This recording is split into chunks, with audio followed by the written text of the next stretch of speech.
Students, hope you will be fine. The topic for today's discussion is CPU scheduling.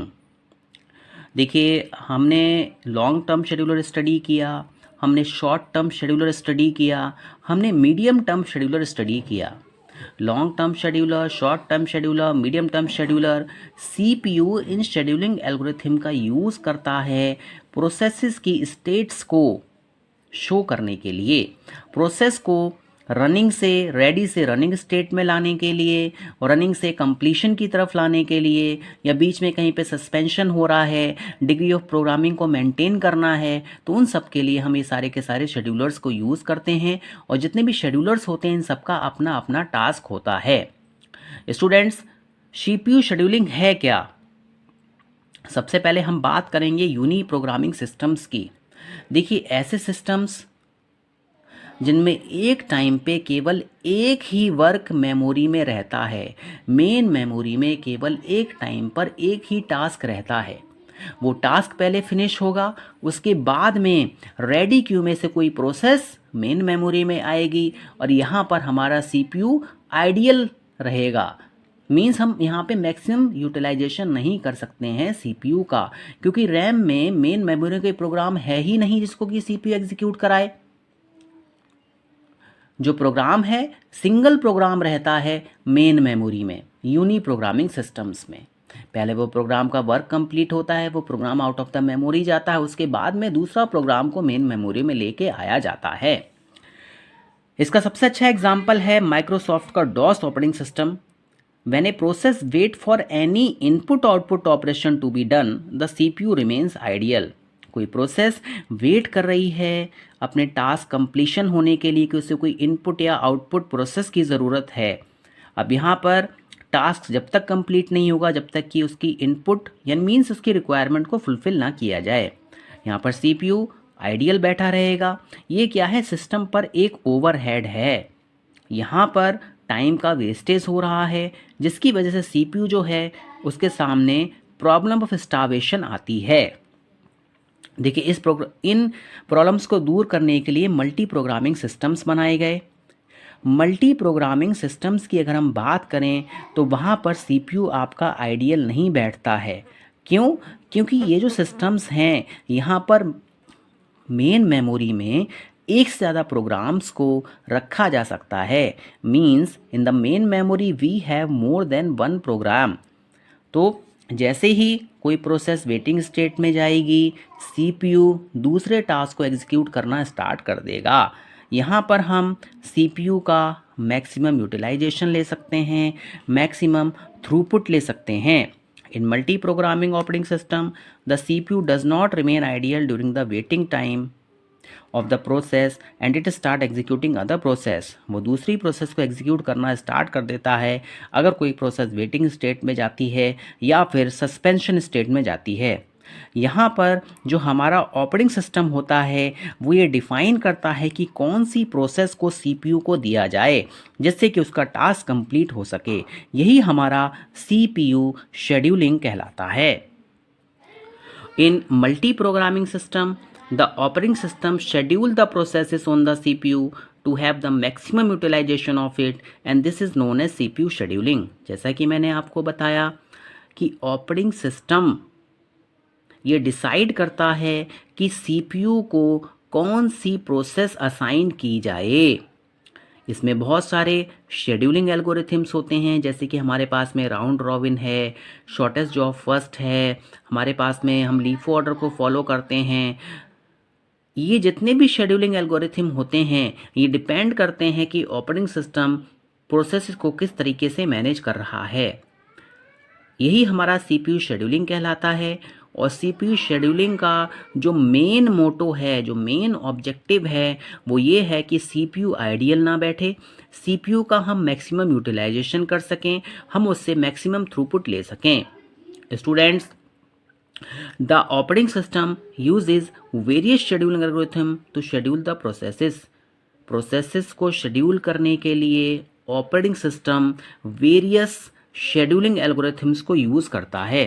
देखिए, यहाँ पर main memory में मेरे पास में एक से ज़्यादा प्रोसेसेस हैं। मीन्स यहाँ पर ये हमारा जो सिस्टम है वो क्या है, मल्टी प्रोग्रामिंग है। अब सपोज इस प्रोसेस का टास्क क्या हो गया, फिनिश हो गया। अब सीपीयू कौन सी प्रोसेस को अपना टाइम देगा, ये कौन डिसाइड करेगा, ये आपका ऑपरेटिंग सिस्टम डिसाइड करेगा, और यही हमारा सीपीयू शेड्यूलिंग कहलाता है। अब देखिए, मैंने आपको बताया था कि हम रेडी क्यू से रनिंग स्टेट में प्रोसेस को लाने का जो वर्क होता है वो आपका लॉन्ग टर्म शेड्यूलर का होता है, और कौन सी प्रोसेस को एग्जीक्यूट करना है ये टास्क शॉर्ट टर्म शेड्यूलर का होता है। कौन सी प्रोसेस टर्मिनेट होगी ये मीडियम टर्म शेड्यूलर डिसाइड करेगा। Students, it is the task of the short term scheduler to schedule the CPU for the number of processes present in the job pool। Means main memory में हमारे पास में कितनी processes available हैं, कौन कौन सी processes को CPU का time देना है, कौन सी प्रोसेस एग्जीक्यूट करेगी, ये सारा का सारा टास्क आपका शॉर्ट टर्म शेड्यूलर डिसाइड करता है। स्टूडेंट्स, यहाँ पर एक मोस्ट इम्पॉर्टेंट थिंग होती है जिसे हम कहते हैं कंटेक्स्ट स्विचिंग।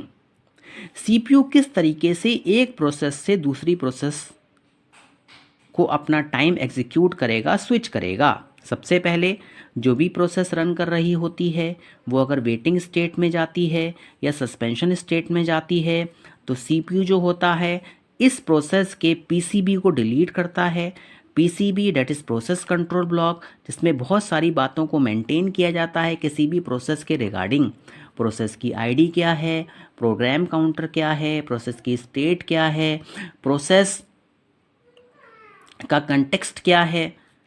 उसको डिलीट करने के बाद में सीपीयू एक नया पीसीबी क्रिएट करता है, प्रोसेस कंट्रोल ब्लॉक क्रिएट होता है जिसमें जिस प्रोसेस को रन कराना है उसके कंटेक्स्ट के बारे में सारी की सारी इन्फॉर्मेशन मिल जाती है और सीपीयू उसका एग्जीक्यूशन स्टार्ट कर देता है, और यही हमारा कंटेक्स्ट स्विचिंग कहलाता है। स्टूडेंट्स, देखिए हमारे पास में एक प्रोसेस P1 है जिसकी स्टेट क्या है, सेमी रनिंग स्टेट है। Whenever the running process requests some input-output operation, then the short-term scheduler saves the current context of the process and changes its state from running to waiting। देखिए, suppose P1 process हमारी running state में है, CPU अपना time process P1 को दे रहा है। Process P1 के पास में इनपुट ऑपरेशन की या फिर आउटपुट ऑपरेशन की कोई रिक्वेस्ट आई। फॉर एग्जांपल, आपने कोई प्रोग्राम क्रिएट किया जिसमें कि आप 2 नंबर्स का सम परफॉर्म करना चाह रहे हैं। यूज़र को आपने इन्फॉर्मेशन दी है कि प्लीज़ एंटर 2 नंबर्स। अब जब तक यूज़र उन नंबर्स को एंटर नहीं करेगा तब तक ये टास्क रुका रहेगा। मीन्स यहाँ पर सीपीयू क्या करेगा, इस प्रोसेस के कंटेक्स्ट को चेंज करेगा, इस प्रोसेस को रनिंग से वेटिंग स्टेट में लेके जाएगा, और ये जो काम होता है आपका शॉर्ट टर्म शेड्यूलर का होता है। शॉर्ट टर्म शेड्यूलर जो हमारी ये रनिंग प्रोसेस है इसके कंटेक्स्ट को चेंज करता है, रनिंग से वेटिंग में लेके आता है और नेक्स्ट प्रोसेस को वो अपना टाइम देता है। मीन्स यही हमारा कॉन्टेक्स्ट स्विच कहलाता है। स्टूडेंट्स, ड्यूरिंग दिस टाइम, इस टाइम पे process is in waiting state, process आपकी वेटिंग स्टेट में है। Short term scheduler picks another process from the ready Q.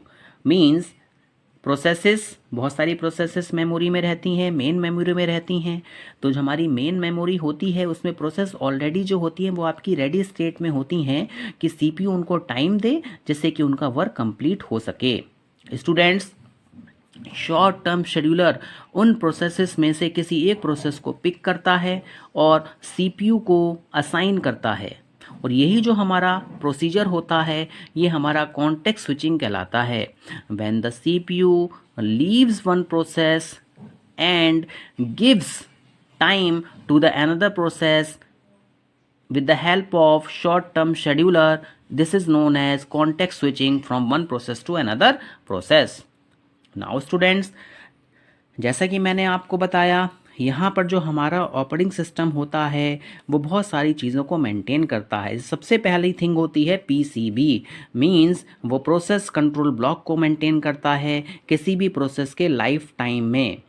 जितनी प्रोसेस का लाइफ टाइम रहेगा उसमें वो पीसीबी के इनसाइड उसकी स्टेट्स को मेंटेन किया जाएगा। रेडी से वेटिंग में आ गई इस प्रोसेस, या वेटिंग से सस्पेंशन में जा रही है, वेटिंग से दोबारा टर्मिनेट हो रही है, ये सारी की सारी चीज़ें पीसीबी में मेंटेन की जाती हैं। और जो पीसीबी होता है, जैसे हम कहते हैं process control block is deleted when the process is terminated और किल्ड।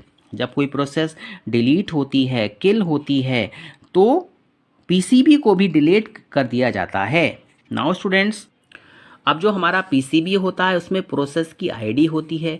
जितनी भी प्रोसेस क्रिएट होंगी उन सबको ऑपरेटिंग सिस्टम एक यूनिक आईडी असाइन करता है, यही हमारी प्रोसेस आईडी कहलाती है।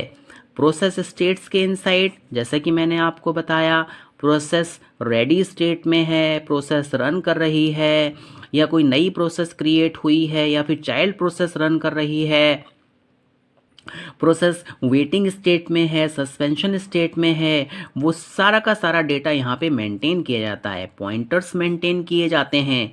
प्रोसेस की प्रायोरिटी क्या है, प्रोसेस की लो प्रायोरिटी है या फिर हाई प्रायोरिटी है, क्योंकि सीपीयू किस तरीके के शेड्यूलिंग एल्गो को यूज़ कर रहा है ये डिपेंड करता है उसकी प्रायोरिटी पर। इसके बाद में प्रोग्राम काउंटर, फॉर एग्जांपल देखिए, प्रोग्राम काउंटर का यूज़ इसलिए किया जाता है जिससे कि ये पता चल सके कि जो सीपीयू का कंट्रोल है वो कौन सी नेक्स्ट इंस्ट्रक्शन को एग्जीक्यूट करेगा। स्टूडेंट्स, अब क्वेश्चन ये आता है कि why do we need scheduling, हमें शेड्यूलिंग की ज़रूरत क्या है।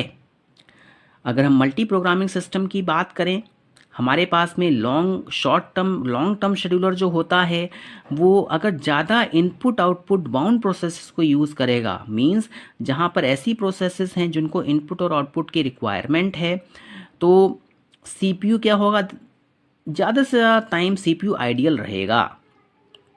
बट ऑपरेटिंग सिस्टम का जो मेन टास्क है वो ये है कि किसी भी तरीके से हम सीपीयू का मैक्सिमम यूटिलाइजेशन कर सकें। तो जो सीपीयू शेड्यूलिंग होती है उसका बेसिक वर्क ये होता है कि ओवरहेड को कम करना। Operating system need to schedule the job to get the optimal utilization and to avoid possibility of deadlock। तो यहाँ पर CPU शेड्यूलिंग जो बेसिक वर्क है वो ये है कि CPU का मैक्सिमम यूटिलाइजेशन हो और पॉसिबिलिटी ऑफ डेडलॉक ना हो, कहीं पर भी डेडलॉक ना आ जाए। Hope you have understood this one. Thank you very much.